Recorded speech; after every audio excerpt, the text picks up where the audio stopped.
You can eat lamb as sashimi, completely raw. This sounds absolutely incredible, but it's true. Right next to Tokyo's Shinjuku district, there's an Afghan restaurant. Here, lamb is prepared in all kinds of amazing ways. It can be stewed with tomatoes, made into grilled kebab skewers, turned into spicy meatballs. This completely transforms how you think about lamb. Today, Uncle Mike is meeting a client he hasn't seen in 10 years. They're meeting in the Higashi Nakano district, which still retains that old Showa-era neighborhood charm. Uncle Mike walks through the spacious shopping street. Tempting food aromas waft from everywhere. There's free corn tea, fresh fried croquettes and white dango dumplings straight out of the pot. Everything is calling out to Uncle Mike, but Uncle Mike has to be punctual for his appointment. The client is a movie theater manager. After 10 years, this veteran still remembers what Uncle Mike loves to eat. He treats Uncle Mike to an Italian milkshake with salted cherry blossoms. The sweet and salty flavor feels just like this reunion. After wrapping up business, Uncle Mike starts getting hungry. Uncle Mike passes a steakhouse with a sign reading "Eat to your heart's content." Uncle Mike wavers between a Chinese restaurant and a yakiniku barbecue joint. Finally, Uncle Mike chooses an unassuming little shop. Looking at the menu,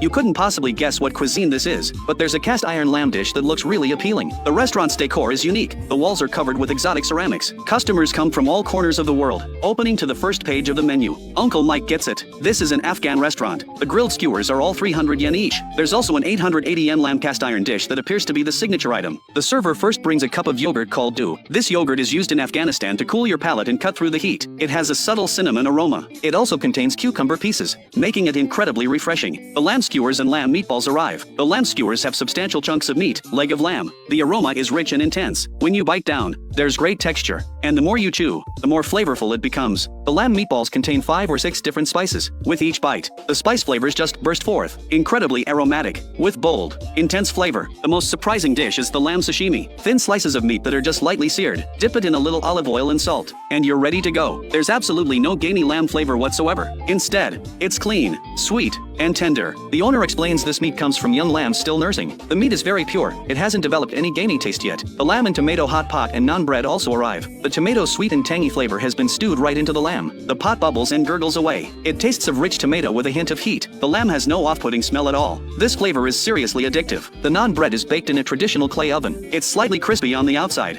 soft and pillowy inside. Tear off a piece and soak up that tomato lamb broth. The wheat fragrance of the bread and the tangy richness of the broth blend perfectly in your mouth. Seeing the neighboring tables non-stack sky high, Uncle Mike orders another serving too. Finally, the Afghan hand-pulled noodles arrive. Tomatoes, cilantro, and fragrant sautéed ground meat are piled on top of the noodles. The noodles have excellent chew. Tangy tomatoes and savory seasonings wrap around each bite in layers. Uncle Mike keeps going. Bite after bite, he simply can't stop. He doesn't waste a single bit of the remaining ground meat. He spreads it all on naan bread and devours every last morsel. Simple as it is, the aroma is so incredible that proper table manners go right out the window.